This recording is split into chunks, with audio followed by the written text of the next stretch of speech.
செவ்வாய் தைரியம் மற்றும் ஆற்றல். பூமிக்காரகன் என்று போற்றப்படும் செவ்வாய் பகவான்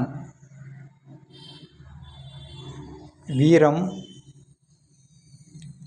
தைரியம் மற்றும் உடல் வலிமைக்கு அதிபதி ஆவார்.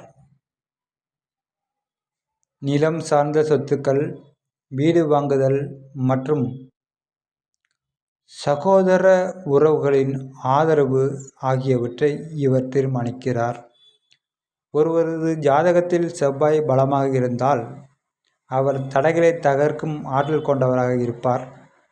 காவல்துறை, இராணுவம் மற்றும் பொறியியல் துறைகளில் சாதிக்க செவ்வாயின் அருள் மிக மிக அவசியமாக இருக்கிறது.